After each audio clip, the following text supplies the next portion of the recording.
Hello and welcome to another tutorial. Today I'm going to show you how to do real-time rendering with SketchUp via Blender.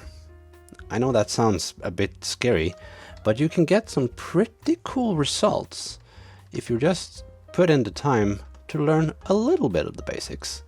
And you can actually create things like mirrors and lighting screens, candlelight lighting, and as you can see, everything is real time. I can actually move around this as if it was a video game, which is pretty gnarly. And to do so, I'm going to show you this set, which is a studio decoration that I got, and we're going to put this into Blender. To do that, we're going to need a couple of things.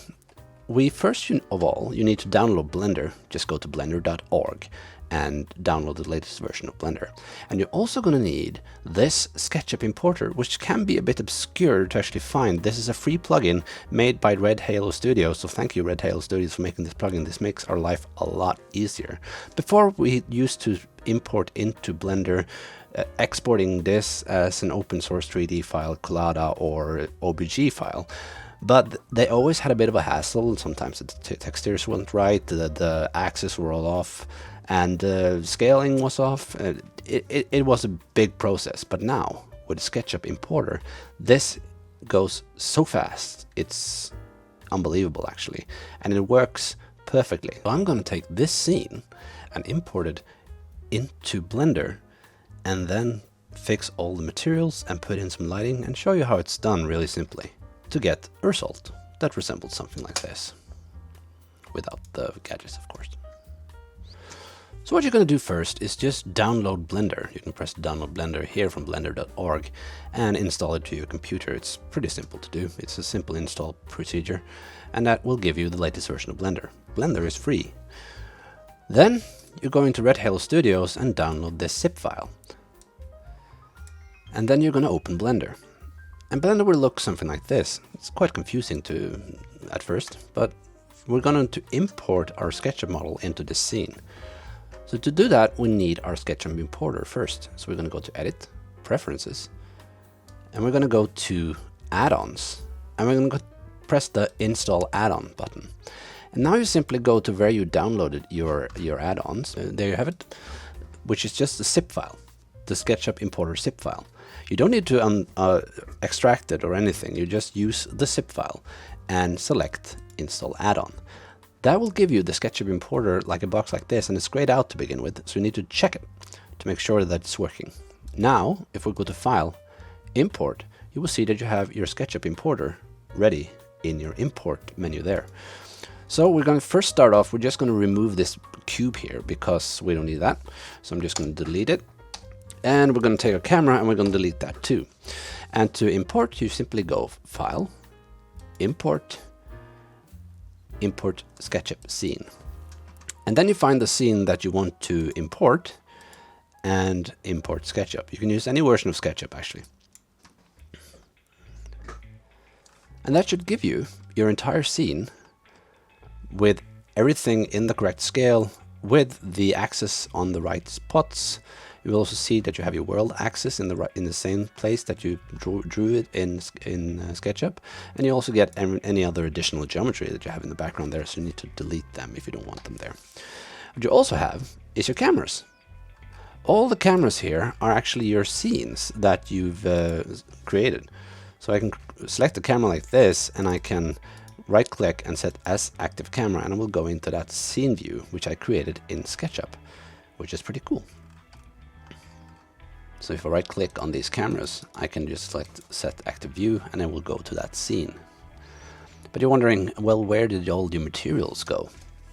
Well, if you look up here in this corner, you have a few viewing options, and the one we have now is the one that's called viewport shading.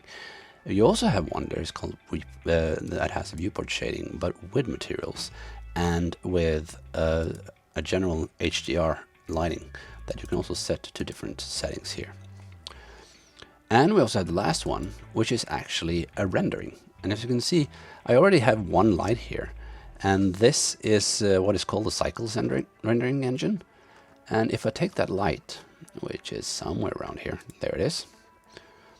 I can actually just grab that and start moving it around, and you will see in real time that I'm actually changing the light here.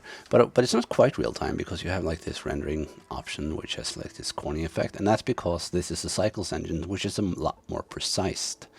If you go into the corner here and press render, you can select render engine Eevee, which actually uses more like a GPU powered rendering method that you commonly will find like in games and stuff. And now everything here will be a lot more easier. If I press that light again, if you want to move things around, you got to press G on your keyboard and you can move the light around. And it always moves perpendicular to the axis of the camera. So unlike SketchUp, you don't have the axis, but you can actually press X, Y, and Z to lock the different axes. Like that. And this is quite amazing that you can actually get this level of lighting quality in an engine like this. And right now it's quite flat. And the reason for that is that we haven't turned on some of the different effects here. If you look in the corner here of Eevee, it has a lot of settings under here that you can put on. And the ambient occlusion is one of them. So if you put on that, it will actually create like this little shade in the corners that comes. You can also turn on bloom, which actually makes things pop. If you turn bloom on and off now, you will actually see that it has like this popping effect. And you can actually, if you push the little arrow on the edge there, you can also have control over how much bloom you want. And if you start messing about with these guys and you don't remember where you were, you just press back or delete, when you're hovering over them, and it will reset to the default value.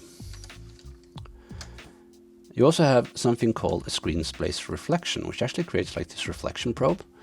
So if I put that on, you will actually see that reflections are actually turned on the specular here.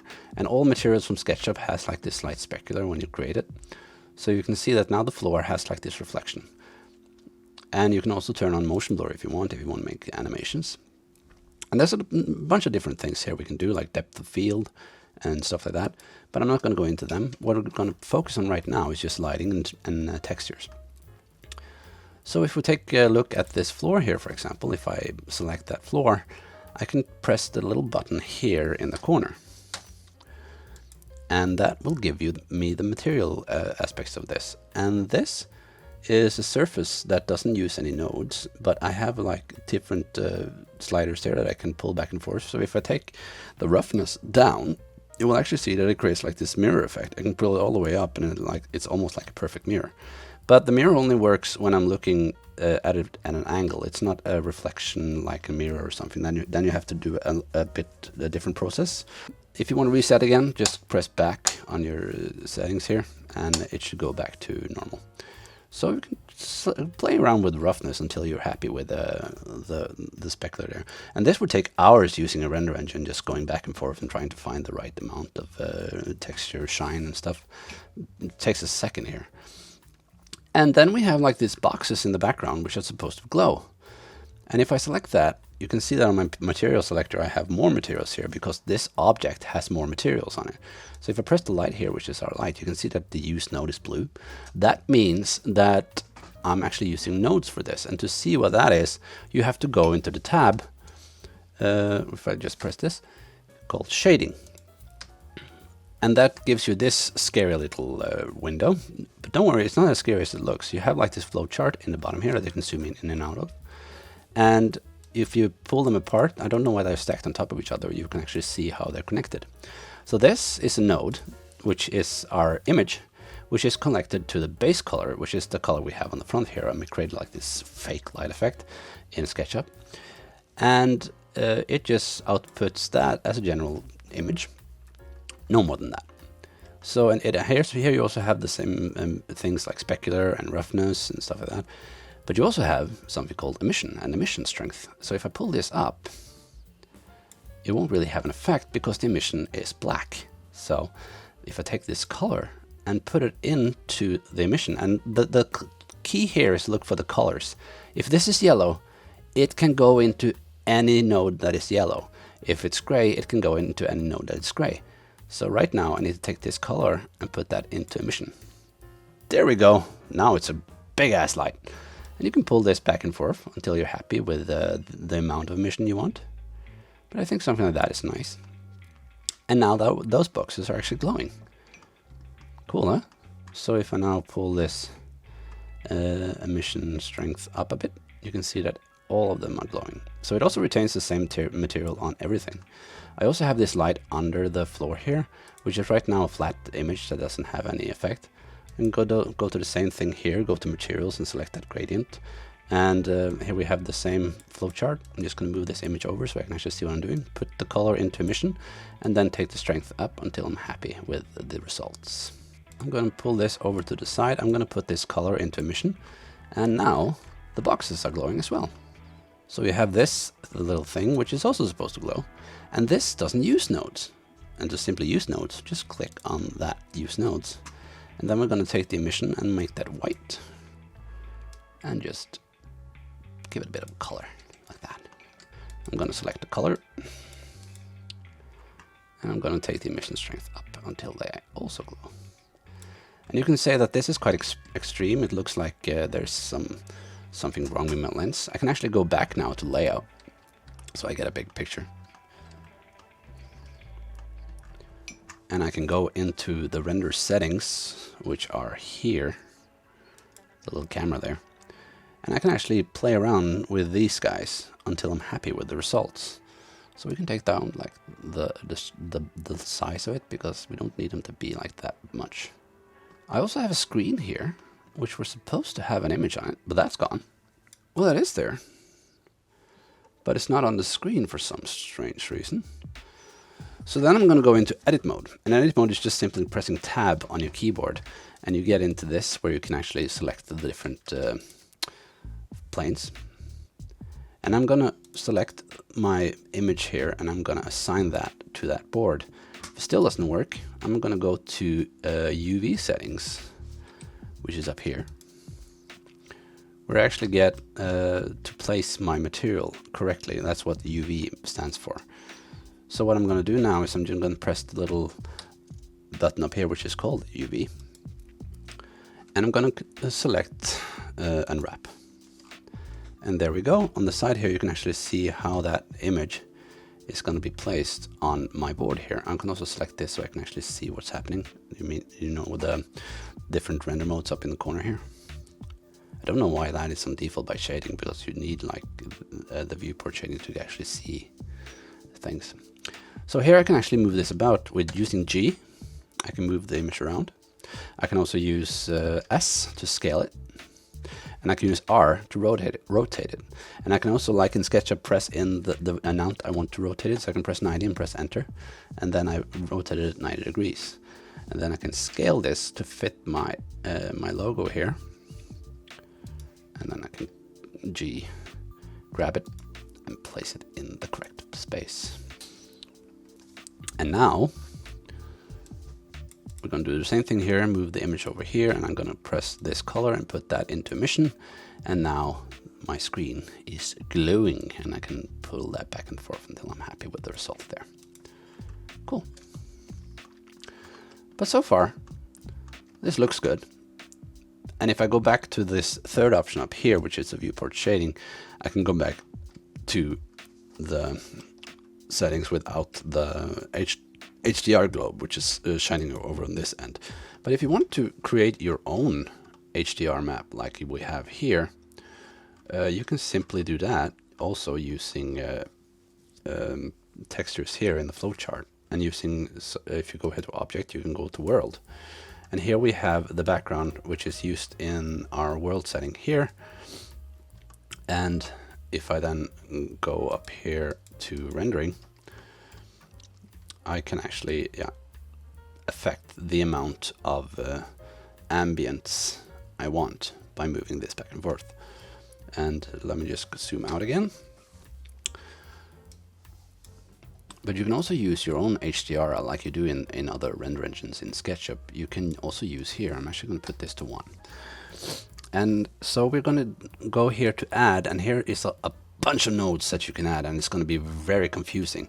So just use the search engine here, and we're going to search for texture.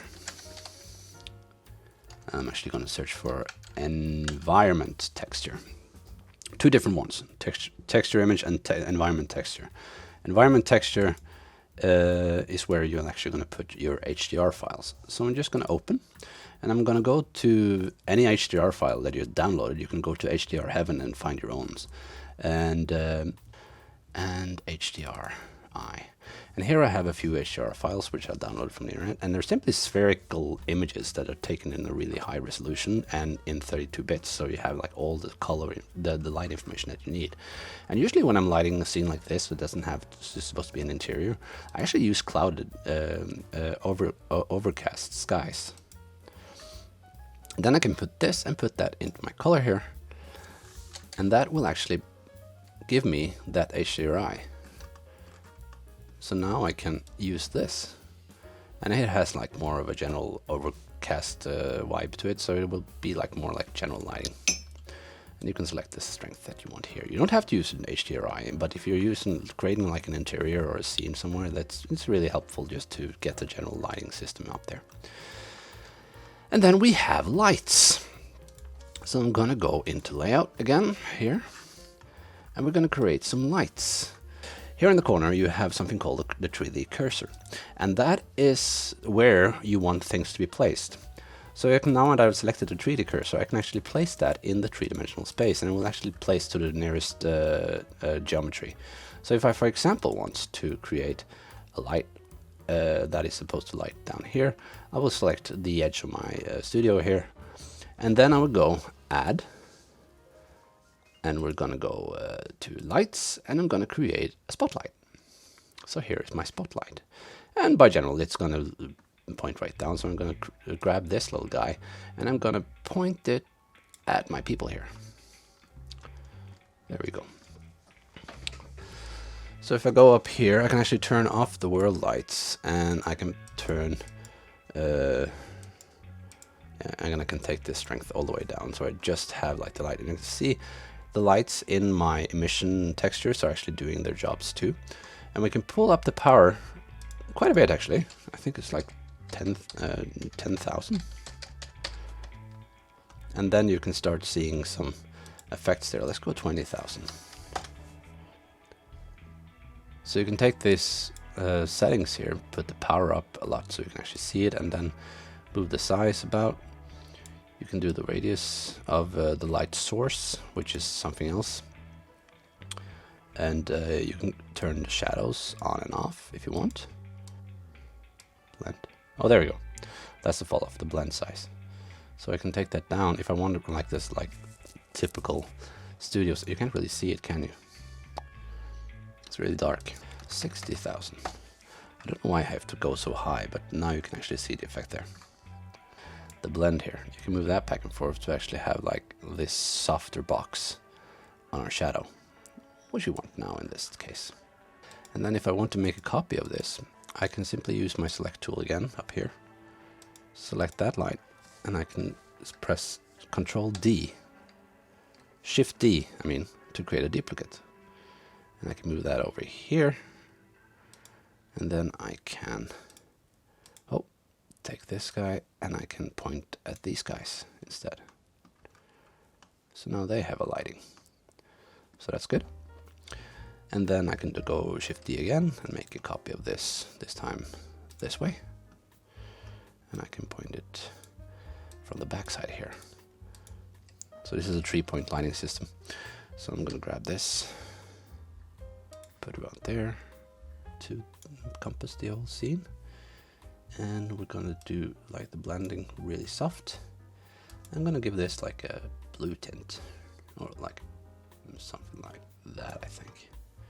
Which should give me like a good 3-point lighting system. So if I want to render this now, I can simply, well, select one of my scenes that I already created. I can just set this active camera. And I can also move that camera around using grab. Or rotate. Oh. Rotate along the x-axis, no, the z-axis, there we go. So we can move our camera around like that. And then you simply press F12, and there is your rendered image that you can save. Image, save as, program ledere. You can also select the file format here in the corner to JPEG, for example. Set the quality as you want it and just save that image. You can also actually, if you want, you can try out the cycles engines too, which actually is even more precise. It takes a lot longer and you have to wait for the results to come. But for our sake, if you're working in like creating sketches and stuff, simply using the Eevee engine will save you a lot of time. In the bottom here you have something called the color management, where you can actually simply drag these sliders back and forth until you're happy with the results.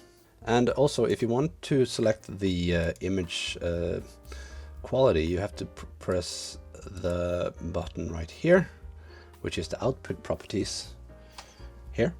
And here you have your resolution, if you want a different resolution.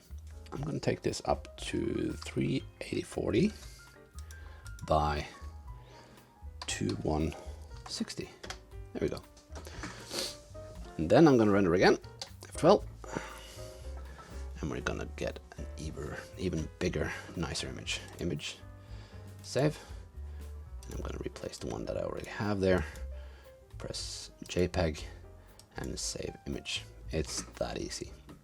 Then we have the screen view here. I'm actually going to grab that bit over here. And F12 again. Look at how fast it is. Save as screen. I'm going to call this JPEG. Save image.